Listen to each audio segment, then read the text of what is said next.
चलो खुशी स्टार्ट करें। हाँ चलो, एक्सरसाइज 7.2 राइट।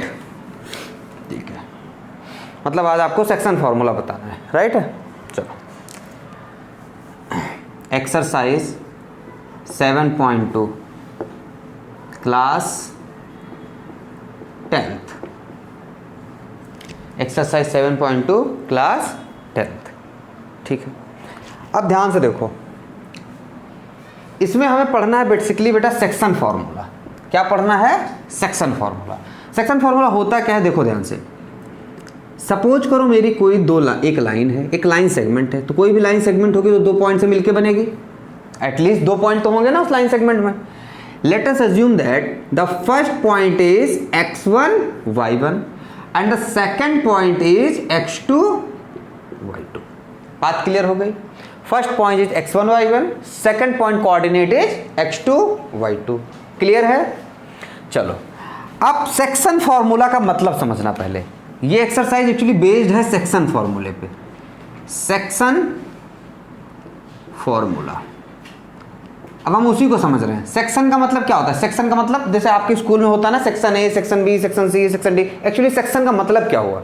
सेक्शन का मतलब होता है पार्ट, यानी कि 9th ए 9th बी या 10th ए 10th बी। इसका मतलब क्या हुआ? 10th का ए पार्ट, 10th का बी पार्ट, मतलब होता है भाग, पार्ट या भाग बोले। तो अब यहां पे किसका पार्ट किया जाएगा? किसी लाइन सेगमेंट का। अब ध्यान से देखो, जैसे मैंने बोला कि ये लाइन सेगमेंट है, इसका क्या किया गया? पार्ट। अब ऐसे बोल दिया गया, मान लो इस लाइन सेगमेंट के बीच में एक पॉइंट आ गया कोई, और उसने इस लाइन सेगमेंट को डिवाइड कर दिया। उसने इस लाइन सेगमेंट को 2 पार्ट्स में डिवाइड कर दिया। बात क्लियर यहां तक? अब सपोज करो जो किस रेशियो में डिवाइड किया। सपोज किया ये वाला पार्ट मेरा m1 और ये वाला पार्ट m2 हो गया। रेशियो यानी कि इस पॉइंट ने, ये जो भी पॉइंट है, कोई भी पॉइंट है, ठीक है, इस पॉइंट ने इन दोनों लाइन सेगमेंट को डिवाइड किया। ये जो लाइन सेगमेंट थी उसको इस पॉइंट ने डिवाइड किया। तो किस रेशियो में डिवाइड किया? m1 रेशियो m2, यानी कि एक पार्ट m1 हो गया, एक पार्ट m2 हो गया। बात क्लियर हुई? समझ में क्लियर है? अब सपोज करो जो इस पॉइंट ने डिवाइड किया, इसका कोऑर्डिनेट हमने एज्यूम कर लिया x है और y है। Clear? x1 y1, x2 y2, और एक बीच में जो पॉइंट आया उसको बोल दिया xy। तो हमने क्या बोलेंगे? xy, वो पॉइंट जिसका कोऑर्डिनेट xy है, उसने line segment joining x1 y1 x2 y2 को डिवाइड कर दिया है m1 रेशियो m2 में। ये जितनी बातें बोली सब समझ में आई? क्लियर हुई यहां तक? फिर से सुनो, x1 y1 x2 y2 के कोऑर्डिनेट को ज्वाइन करने वाली लाइन को xy कोऑर्डिनेट ने m ratio m1 ratio m2 में डिवाइड किया। ये बात समझ में आ गई? तो अगर किसी ने पूछा कि x कोऑर्डिनेट और y कोऑर्डिनेट, ये पॉइंट क्या होगा? फिर अगर किसी ने पूछ लिया कि ये पॉइंट क्या होगा, तो आप आंसर कैसे करोगे? तो x जो निकलता है, ध्यान से देखना, x is equal to m1 x2 plus m2 x1 upon m1 plus m2। ये इससे हमारा x आ जाएगा। और y निकालना हुआ तो y is equal to m1 y2। देखो ये फॉर्मूला याद करने का तरीका है, m1 लो तो x2 लो, जब x निकाल रहे हो तो m1 लो तो x2 लो, m2 लो तो x1 लो, उल्टा लेना है, और नीचे m1 प्लस m2 ही रहेगा। ठीक है, तो देखो y निकाल रहे हैं, m1 लिया तो y2 ले लिया, ठीक है, m2 लेंगे तो y1 ले लेंगे, अपॉन m1 प्लस m2। इसी को बोलते हैं सेक्शन फॉर्मूला, या इसी को बोलते हैं, और सिर्फ या ऐसे भी लिख सकते हैं, x, y निकालना है तो क्या लिख सकते हैं? हमने लिखा कोऑर्डिनेट ऑफ एक्स वाई। ये क्या निकाला? कोऑर्डिनेट ऑफ एक्स वाई निकाला ना। तो हम ये भी तो लिख सकते हैं, ऐसे तो बोल सकते हैं, कोऑर्डिनेट ऑफ x, y। तो क्या होगा? ये देखो ऐसे हो जाएगा ना, ये ब्रैकेट में कर लो, x की जगह पे क्या, दिस मच, x की जगह पे इतना, तो यानी कि x, y है ना, तो x की जगह पे इतना प्लेस हुआ ना, तो x की जगह पे m1 x2 plus m2 x1 upon m1 plus m2 comma y है, y के प्लेस पे क्या है, this much, so m1 y2 plus m2 y1 upon m1 plus m2। तो ये एक्स वाई का क्या हो गया, कोऑर्डिनेट हो गया। बात समझ में आई? इसको सॉल्व कर लोगे तो एक्स वाई के 2 पॉइंट मिल जाएंगे। ये समझ में आया? सेक्शन फार्मूला समझ में आ गया। And this is only called the section formula. इसी को हम लोग सेक्शन फार्मूला बोलते हैं। ये बात क्लियर हो गई? बिल्कुल क्लिक कर गई दिमाग में। अब इस सेक्शन फार्मूले का यूज देखो, ठीक है। एनसीईआरटी के क्वेश्चन बाद में लेंगे, पहले अपने खुद के 1-2 एग्जांपल्स ले लेते हैं फार्मूले को समझाने के लिए, ठीक है। फार्मूला याद हो गया है ना? ठीक है, तो फार्मूले को समझाने के लिए हम 1-2 क्वेश्चंस खुद से ले लेते हैं। फार्मूले को कहीं कोपचे में लिख लें, ठीक है, हमें काम आएगा। इधर कोपचे में लिख लेते हैं, ठीक है। x इज इक्वल टू क्या आया था, m1 x2 plus m2 x1 upon m1 plus m2। y is equal to क्या आया था, m1 y2 plus m2 y1 upon m1 plus m2, ठीक है। ये 2 वैल्यूज आ गई। अब मुझे करना क्या है, ध्यान से देखो। सपोज करो अब मेरे को यहां पे मैं चेंज कर रहा हूं, यहां पे मुझे पॉइंट दिया है 1 2, यहां पे पॉइंट दिया है मुझे 2 4। मैंने बोला 1 2 2 4 को लाइन सेगमेंट को माइनस ले लो, किसी एक को माइनस ले लो, थोड़ा और कॉम्प्लिकेटेड कर लो। खुद से एग्जांपल ले रहे तो अपने हिसाब से ले सकते हैं। हमने सपोज किया यहां पे गायब, हमने बोला line segment joining 1 2 and 2 4 divided by a point. ये सब नहीं दिया जाएगा, ये सब गायब है। मैंने तो क्वेश्चन कैसे आएगा, अभी आएगा और भी आएगा, तो वहां पे देखना एनसीईआरटी में भी आएगा, तो खुद से ले रहे हैं। मैंने बोला line segment joining the 1 2 and -2 4 is divided by a point. ये एक पॉइंट से डिवाइड हो रहा है इन द रेशियो ऑफ 2 4 या 1 2, इन द रेशियो ऑफ 1 2, मैंने वैसे बोल दिया। तो इन द रेशियो ऑफ 1 2 मतलब 1 और 2 रेशियो हो गए, is divided by a point. Suppose कर लिया ये पॉइंट मेरा P है, ये मेरा पॉइंट A है, ये मेरा पॉइंट B है। क्लियर हुआ? तो मुझसे क्या पूछा, find the coordinate of that point.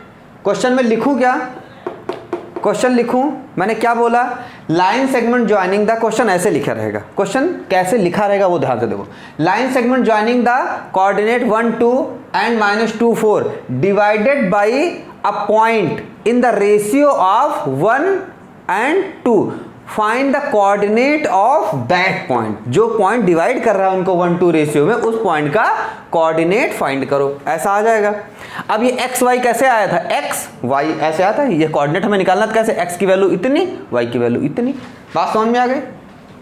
तो हम बोल सकते हैं coordinate of X comma Y, एक साथ ले ले रहे हैं, ठीक है।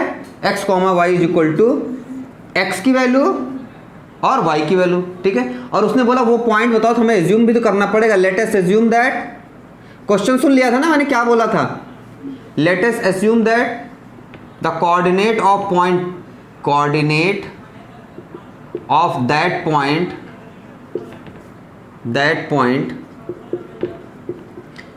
ठीक है, इज पी एक्स वाई। हमने उस पॉइंट को P बोल दिया और कोऑर्डिनेट को एक्स वाई एज्यूम कर लिया, ठीक है। तो क्या हो जाएगा, कोऑर्डिनेट ऑफ एक्स वाई नीचे लिख लेते हैं। समझ में आ रहा है खुशी बढ़िया से? हाँ, coordinate of X comma Y ऐसे भी निकाल सकते हो, एक्स वाई अलग अलग भी निकाल सकते हो, जैसे जैसे मर्जी हो, ठीक है। तो क्या हो जाएगा, ये P है ना, तो P लिख लो, P एक्स वाई, ठीक है। तो क्या हो जाएगा, देखो ब्रैकेट में मैंने यहां लगाया, m1 x1, फॉर्मूला क्या था, m1 x2 plus m2 x1 upon m1 plus m2, comma m1 y2 plus m2 y1 upon m1 plus m2। Clear हुआ यहां तक? अब इन पे वैल्यू पुट करो। देखो m1 की वैल्यू यहां देखो, m1 की वैल्यू कितनी है 1, m2 की वैल्यू कितनी है 2, ठीक है। x1 y1 x2 y2 सारी वैल्यूज पता है, ठीक है। तो वैल्यूज पुट करो। देखो m1 x2, m1 कितना है 1, x2 कितना है, इस किसी को बोल दो x1 y1 x2 y2, इसको बोल दो x1 y1 x2 y2, इसको बोल दो, मर्जी तुम्हारी। तो हम यहाँ सीक्वेंस से चलते हैं, x1 y1 x2 y2। तो क्या लिखा मैंने, m1 x2, तो m1 इंटू x2 कितना है -2 प्लस m2 इंटू x1 कितना है 1। समझ में आ रहा है? नाम लिख दूं क्या यहाँ, समझ में आ रहा है? हाँ, ये x1 है, ये y1 है, ये x2 है, ये y2 है। कुछ नहीं कर रहा हूं, सारी वैल्यूज उठा के फॉर्मूले में पुटअप कर रहा हूं। Is it clear? समझ आ रहा है? सो देखो ये हो गया अपॉन m1 प्लस m2 मतलब 2 1 3, वही तो होगा 1 प्लस 2। क्लियर है? m1 प्लस m2, m1 कितना है 1, m2 है 2, कॉमा। अब देखो m1 y2, m1 कितना है 1, y2 कितना है बेटा 4, तो 1 into 4 plus m2 y1, m2 कितना है 2 और y1 कितना है 2, तो 2 into 2 upon m1 plus m2 तो 1 प्लस 2। ये बात समझ में आ गई? यहाँ तक की कहानी क्लियर है? तो देखो इसके आगे क्या निकल के आया वो देखो, इज इक्वल टू, देखो 2 1 जा 2 और 2 1 जा 2, माइनस 2 प्लस 2 हो जाएगा। ये बात समझ में आई? 2 1 जा माइनस 2 और 2 1 जा प्लस 2, माइनस 2 प्लस 2 कितना हो जाएगा 0 हो जाएगा। तो ये हो जाएगा 0 अपॉन 1 प्लस 2, तो मतलब वैल्यू 0 हो जाएगी, बात ही खत्म। ठीक है, कॉमा। यहाँ पे देखो बेटा 2 2 जा 4, 2 2 जा 4 और 4 1 जा 4, 4 4 होगा ना, 4 4 8 हो जाएगा, 8/3, 8/3 कोऑर्डिनेट मिल गया, हमें मिल गया ना कोऑर्डिनेट। तो therefore coordinate of point P which divide the line joining this and this in the ratio of 1 and 2। Answer कैसे लिखोगे? आंसर देखो ऐसे लिखोगे, therefore the coordinate of point P, आप पॉइंट P एक्स वाई, ठीक है, कितना है एक्स वाई 0 8/3, ठीक है, विच divide the line segment joining, which divide the line segment joining 1 2 and minus 2 4 in the ratio of 1:2। ठीक है, एक्चुअली आंसर में हमें खुशी ये लिखना है। बात समझ में आई? क्लियर है?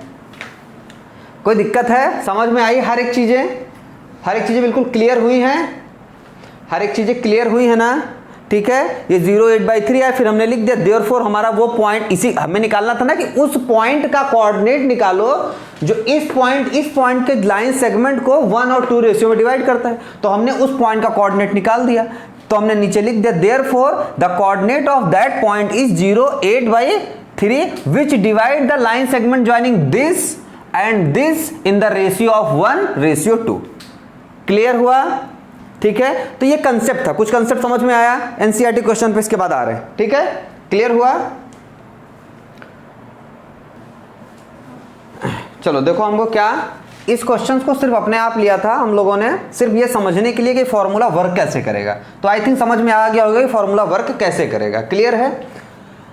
चलो अब क्वेश्चन उठाते हैं 7.2 का क्वेश्चन नंबर 1 करते हैं। एग्जाम्पल लास्ट में करेंगे, ठीक है, मतलब जब सारे क्वेश्चन हो जाएंगे एग्जाम्पल उसके बाद स्टार्ट करेंगे। तो पहला क्वेश्चन स्टार्ट करते हैं, ठीक है।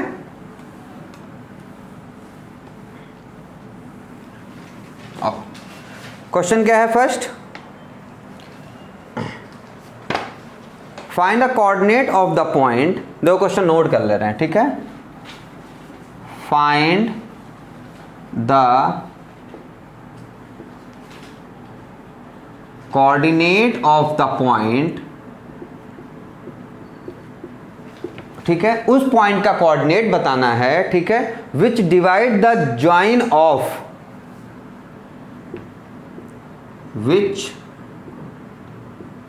Divides the join of -17 and 4 - 3 in the ratio of 2 3। देखो सेम क्वेश्चन है जैसा मैंने कराया था, समझ में आया नहीं आया? In the ratio of 2:3। Clear? समझ में आया कि नहीं खुशी बेटा? सेम क्वेश्चन है, कुछ नहीं है। देखो उसने क्या बोला, मुझे उस find the coordinate of the point, मुझे उस पॉइंट का कोऑर्डिनेट बताओ विच divide the join of this and this, जो इस पॉइंट को और इस पॉइंट को डिवाइड कर रहा हो in the ratio of 2 3। Clear हो गया? देखो इसको और इसको ज्वाइन कर रहा हो तो पॉइंट क्या हो गया, एक पॉइंट हो गया मेरा -1 7, दूसरा पॉइंट मेरा क्या हो गया 4 -3। इन दोनों को ज्वाइन कर रहा हो, ये बात क्लियर हो रही है, इन दोनों को ज्वाइन कर रहा हो, ज्वाइन करा दिया। अब इन दोनों को ज्वाइन कर रहा हो, उसको वो पॉइंट डिवाइड कर रहा हो किस रेशियो में, 2 और 3। तो मान लो वो पॉइंट यहां पे है, ठीक है, उस पॉइंट का कोऑर्डिनेट है एक्स वाई, जो डिवाइड कर रहा है 2 और 3 रेशियो में। यानी कि हमें सब कुछ पता पड़ गया, m1 मेरा 2, m2 मेरा 3, x1 y1 पता, x2 y2 पता, xy का कोऑर्डिनेट निकालना है। समझ में आ गया क्या करना है, ठीक है, क्लियर है। तो यहां पे एजम्पशंस आपको क्या करने पड़ेंगे, एज्यूम क्या करना पड़ेगा, लेट द पॉइंट, ये क्लियर, ये कंसेप्ट समझ में आया, समझ में आया, मैं दूंगा दूसरे क्वेश्चन तो कर ले जाओगे, क्लियर पक्का। So let the point of let the point x, y, मैंने सपोज कर लिया वो पॉइंट x y है, विच divide the line join of -1 7 and 4 -3 in the ratio of 2:3। हमने ऐसा एज्यूम कर लिया। हम ये भी चाहते थे ये नहीं भी लिखते लाइन तो भी काम चल जाता है, क्योंकि फिगर में हमने दिखा दिया है। तो देखो, so therefore the coordinate of point X Y, the coordinate of point X Y is equal to क्या होगा, एक्स की वैल्यू कैसे होती है, हाँ, m1 x2 plus m2 x1 upon m1 plus m2, comma y की वैल्यू कैसे होती है, m1 y1, sorry m1 y2 ना, अगर m1 लोगे तो y वाला 2 लेगो, m2 y1 upon m1 plus m2। यहां तक की बातें खत्म। फिर देखो इसको आगे क्या हो गया, इसके आगे फंडा समझना, इसके आगे मैंने क्या किया, वैल्यू पुट की, m1 की पता है, m2 की पता है, x1 y1 पता है, x2 y2 पता है, वैल्यू पुट कर दी, ठीक है। तो देखो m1 क्या है 2, फिर इनटू x2 क्या है मेरा 4, प्लस m2 क्या है मेरा 3, इनटू x1 क्या है, ठीक है। यहाँ पे सारी देखो वैल्यूज रखी हुई हैं, बस हमें यहाँ पे यहाँ से उठा के यहाँ पे रखना है फॉर्मूले पे, क्लियर है। m2 मेरा 3, x1 मेरा -1, तो 3 into -1 upon m1 plus m2 means 2 plus 3, comma दूसरा वाला m1 मेरा 2, y2 मेरा -3, 2 इंटू -3 प्लस m2 मेरा 3 इंटू y1 मेरा 7 upon m1 plus m2 means 2 plus 3 is equal to, देखो ये बेटा इसको देखना, 4 2 जा 8 और 3 1 जा 3, 4 2 जा 8 और 3 1 जा 3, माइनस हो जाएगा ना, ये 4 2 जा 8 और 3 1 जा 3, पर ये 1 का माइनस का है तो माइनस हो जाएगा, तो 8 - 3 अपॉन 3 2 5, कॉमा देखो 3 2 जा 6, माइनस का 6 होगा, और 7 3 जा 21, प्लस का 21 होगा। देखो क्लियर हो रहा है ना, हाँ सही समझ में आ रहा है ना, 2 3 जा 6, 7 3 जा 21 अपॉन 3 2 5। अब यहां पे आगे देखो क्या हो जाएगा, 8 में से 3 जाएगा तो 5 बचेगा, और 5 अपॉन 5, देखो 8 से 3 गया तो 5 बचेगा, और तो 5 अपॉन 5 कितना हो जाएगा, 1 हो जाएगा, तो 1, कॉमा 21 से 6 सब्ट्रैक्ट करोगे तो कितना आएगा 15, और 15 अपॉन 5 तो कितना हो जाएगा 3। क्लियर हो गया। अब मुझे वो कोऑर्डिनेट बताना था, तो वो कोऑर्डिनेट हमें पता चल गया ना कि 1 3 जो है वो इसको 2 और 3 में डिवाइड करेगा। क्लियर हो गया। तो therefore point X Y is equal to 1 3, ठीक है, या ऐसे बोल दो, therefore 1 3 1,3 divides the join of -1 7 and 4 - 3 in the ratio 2:3। Question NCERT का पहला क्वेश्चन था, समझ में आया। तो देखो पहला ही क्वेश्चन अभी करना है आज। हमने कंसेप्ट समझ लिया, हमने सेक्शन फॉर्मूला समझ लिया क्या होता है, ठीक है। बाकी क्वेश्चंस कल करेंगे और आप ट्राई करना, जो इस पे बेस्ड क्वेश्चन है उनको थोड़ा ट्राई करना। क्लियर है? ओके, चलो ओके, अभी कॉपी कर लो।